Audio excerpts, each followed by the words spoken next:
നാടുകാണി ചുരം പാതയോരങ്ങൾ കൂടുതൽ ഹരിതാഭമാക്കാൻ പുതിയ പദ്ധതിയുമായി വഴിക്കടവ് വനം റേഞ്ച് അധികൃതർ.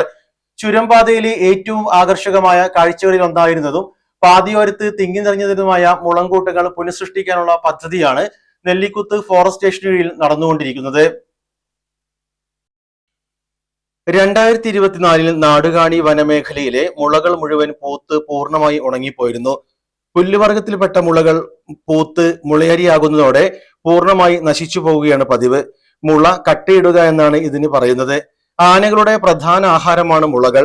വനത്തിൽ മുളകൾ ഇല്ലാതായതോടെയാണ് വഴിക്കടവ് പഞ്ചായത്തിന്റെ വിവിധ പ്രദേശങ്ങളിൽ കാട്ടാനകളുടെ ശല്യം രൂക്ഷമായത്. ഇതിന് ചെറിയൊരു പരിഹാരമായി നെല്ലിക്കുത്ത് ഫോറസ്റ്റ് സ്റ്റേഷനിലെ വെള്ളക്കട്ട വനസംരക്ഷണ സമിതിയുടെ നേതൃത്വത്തിലാണ് മുളകൾ വെച്ചുപിടിപ്പിക്കുന്ന പ്രവൃത്തിക്ക് തുടക്കമായത്. മഹാപ്രളയത്തില് ഏറ്റവും കൂടുതൽ ലാൻഡ് സ്ലൈഡിങ് ഉണ്ടായിട്ടുള്ള ഏരിയയാണ്, മണ്ണിടിച്ചിലും ഉണ്ടായിട്ടുള്ള ഒരു പ്രദേശം കൂടിയാണ്. ഈ പ്രദേശത്ത് മുള പോലുള്ള സസ്യങ്ങൾ വെച്ച് പിടിപ്പിക്കുന്നതോടുകൂടി ഒരു പരിധി വരെ നമുക്ക് ലാൻഡ് സ്ലൈഡിങ്ങും അതേപോലെ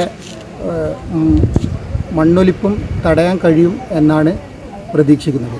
ഈ മുളയുടെ ഏറ്റവും വലിയ പ്രത്യേകത എന്ന് വെച്ചാൽ തദ്ദേശീയമായിട്ട് ഉള്ള മുളന്തൈകളാണ്.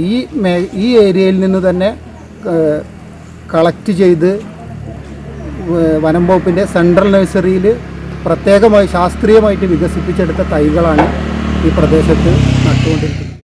വഴിക്കടവ് ഗ്രാമപഞ്ചായത്ത് VBG റാംജി പദ്ധതിയുമായി ചേർന്നാണ് പ്രവൃത്തി ആരംഭിച്ചിട്ടുള്ളത്.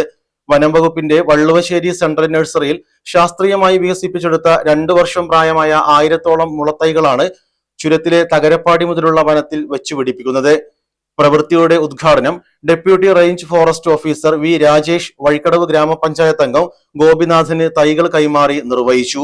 വെള്ളക്കെട്ട വനസംരക്ഷണ സമിതി സെക്രട്ടറി PM അയ്യൂബ്, വനപാലകരായ K Salahuddin, K Jayarajan, NP Pradeep Kumar, T Drishya, P Manoj എന്നിവർ നേതൃത്വം നൽകി.